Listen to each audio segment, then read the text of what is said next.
હું ગમે ત્યાં ગઈ હોય મને મારી દીકરીનું કોઈ પણ જાતનું ટેન્શન હોતું નથી। જો એકલો વ્યક્તિ ઘરમાં રહેતો હોય તો એ કોઈ પણ મુસીબતનો સામનો ન કરી શકે। દરેક પૌરાણિક કથાઓ આપણને સંયુક્ત કુટુંબની જ વાતો કરે છે। આપણા પરિવારના લોકોનો હાથ ચાલીને ચાલશું તો આપણે બીજાના કોઈના પગ પકડવાની જરૂરત નહીં પડે।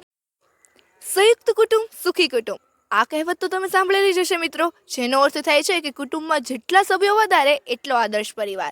નમસ્કાર મિત્રો, સ્વાગત છે તમારું મોરબી અપડેટમાં અને હું છું તમારી સાથે હિલી કોટેચા। મિત્રો આજે હું આવી ગઈ છું મોરબી વાસીઓ પાસે તેમનો અભિપ્રાય લેવા માટે કે સંયુક્ત કુટુંબ વિશે એમનું શું માનવું છે। તો ચલો જોઈએ। તમારા પરિવારમાં કેટલા સદસ્યો રહે છે? મારા પરિવારમાં 6 સદસ્ય રહે છે। સંયુક્ત કુટુંબના ફાયદા વિશે તમે શું કહી શકો? સંયુક્ત કુટુંબમાં ઘણા બધા ફાયદાઓ થાય છે। આપણા બાળકનો ઉછેર સારી રીતે થાય છે, સારા સંસ્કારોનું સિંચન થાય છે બાળકોમાં, અને દાદા દાદીનો પ્રેમ મળે છે છોકરાઓને, અને મોટી ઉંમરના હોય ઘરમાં તો ઘર સારી રીતે સચવાઈ રહે આપણું, અને આપણને રહેવાની મજા આવે। અમારા પરિવારમાં અત્યારે 8 સભ્યો છે। અમે ફૂલ ફેમિલી રહીએ છીએ, પણ બધા હળીમળીને રહીએ છીએ। તો હું તમને એક ઉદાહરણ દ્વારા સમજાવું કે સંયુક્ત પરિવાર એટલે શું। કે આપણે એક પથ્થર લઈ અને એક ફેંકીએ, કોઈ જાનવર ઉપર તમે ફેંકો તો એ પથ્થર કૂતરું હોય, બિલાડી, એવા કોઈ પણ જાનવર ઉપર ફેંકો તમે તો એ કૂતરું બિલાડી પથ્થર જોઈને નાસી જ જવાનું છે, તમારો સામનો નહીં કરી શકે। પણ જો તમે મધમાખીના ઝુંડ ઉપર એ જ પથ્થર ફેંકો તો એ તમારો સામનો કરે, કેમ કે એ સંયુક્ત છે, એ કાર્ય ઝાઝા સમૂહમાં રહે છે। જો એકલો વ્યક્તિ ઘરમાં રહેતો હોય તો એ કોઈ પણ મુસીબતનો સામનો ન કરી શકે, પરંતુ ફૂલ ફેમિલી રહેતું હોય તો એકબીજા સાથે હળીમળીને રહેતા, એકબીજાનો સપોર્ટ મળતો હોય તો એ ગમે એ પરિસ્થિતિ આવે તો એમનો સામનો કરી શકે। તો આપણે સમજીએ તો એટલું કહેવાનું મન થાય કે मिट्टी की खुशबू और परिवार की सुगंध, मिट्टी की खुशबू और परिवार की सुगंध तुम क्या जानो।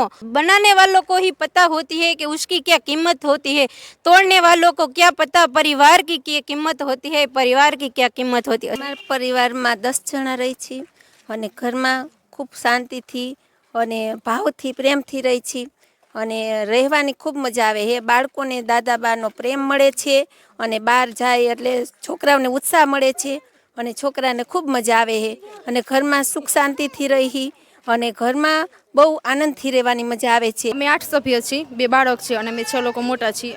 અને અમારા જેમાં મોટા સસરાની છે, અમે બધા પહેલેથી જોઈન્ટ ફેમિલીમાં રહેતા, પણ અત્યારે અમે ખાલી ઓમ જ ઘર જ અમારા નોખા છે, બાકી અમે 2 ફેમિલી સંયુક્ત કુટુંબમાં રહી છીએ। સંયુક્ત કુટુંબમાં રહે એટલે બાળકનો ઉછેર તો પહેલાં સારી રીતે થઈ શકે, બાળક પોતે આત્મનિર્ભર બને અને પરોપકારની ભાવનાનું એમાં સિંચન થાય અને તે પોતાનું યોગદાન તેના રાષ્ટ્ર નિર્માણમાં આપે અને રાષ્ટ્રનો સર્વાંગી વિકાસ કરવામાં તે પોતે પ્રબળ બને। અને તે સિવાય આપણે, કારણ કે આપણો પરિવાર આપણી સાથે હશે તો આપણે ગમે એ મુસીબતનો સામનો કરી શકશું। અત્યારે અમે 13 સભ્યો રહી છીએ। મારા મેરેજ થયા ને 15 વર્ષ થયા ત્યારથી અમે સંયુક્ત કુટુંબમાં હું રહું છું। આપણે કહી છીએ કે સંયુક્ત કુટુંબના ફાયદા તો કે જોઈ કે દુઃખ તો કે વેચાઈ જાય છે, સુખ તો કે અનેક ગણું વધી જાય છે। કોઈ પણ મુશ્કેલી આવે સંયુક્ત કુટુંબમાં આપણને એકાબીજાનો સાથ મળે છે અને આપણું દુઃખ ઘણું હળવું બની જાય છે। તેવી રીતે બાળકને આદર ભાવના સાથે આપણે રસોઈ કરી અને જમવાથી પણ એનો પ્રેમ વધે છે। અન્ન ભેગા તેના મન ભેગા। મારે સંતાનમાં 2 દીકરીઓ છે, પણ મારી સાથે કાકીજી સાસુ, કાકાજી સસરા, મારા સસરા સાસુ બધાય રહેવા છતાં હું ગમે ત્યાં ગઈ હોય મને મારી દીકરીનું કોઈ પણ જાતનું ટેન્શન હોતું નથી। અમારા પરિવારમાં અત્યારે હાલ 10 સભ્યો રહીએ છીએ। સંયુક્ત કુટુંબ વિશે તમારું શું માનવું છે? આ સંયુક્ત કુટુંબ આમ જોઈએ તો અત્યારે સમાજમાં કુટુંબો જુદા પડતા જઈએ છીએ। આપણે રામાયણ મહાભારતમાં આપણે અનેક જગ્યાએ જોયું હશે, બધા વિભક્ત કુટુંબ જ આપણને જોવા મળે છે। એવું નથી કે સંયુક્ત કુટુંબમાં ફાયદા બંને જગ્યાએ હોય, ફાયદા હોય અને ગેરફાયદા હોય। આપણે પૌરાણિકતા એ જ શીખવાડે છે કે સંયુક્ત કુટુંબમાં ફાયદા વધારે હોય છે। આપણે જોયું કે જો રામાયણમાં જ્યારે રાવણનું મૃત્યુ થયું હતું ત્યારે અંતિમ ક્ષણોમાં રાવણે કીધું હતું કે રામને એ પ્રશ્ન કર્યો હતો કે મારું મૃત્યુ તો કોઈથી શક્ય જ નહોતું, તો હું તને કેવી રીતે ખબર પડી ગઈ કે મારું મૃત્યુ આવી રીતે થાય। ત્યારે રામે બહુ સરસ કીધું હતું કે જો તમારે જીવનમાં સુખી અને શાંતિથી જીવન પસાર કરવું હોય તો ભાઈઓનું ભેગું રહેવું ખૂબ જરૂરી છે।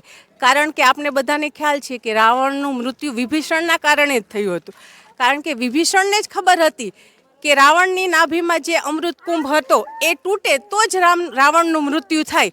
એટલે આપણે રામાયણ મહાભારત દરેક પૌરાણિક કથાઓ આપણને સંયુક્ત કુટુંબની જ વાતો કરે છે। સંયુક્ત કુટુંબથી થતા દરેક ફાયદા તો આપણે જોઈ જ લીધા મિત્રો। તો આવા જ નવા ઇન્ફોર્મેટિવ વિડીયોઝ જોવા માટે સતત જોડાયેલા રહો મોરબી અપડેટ સાથે।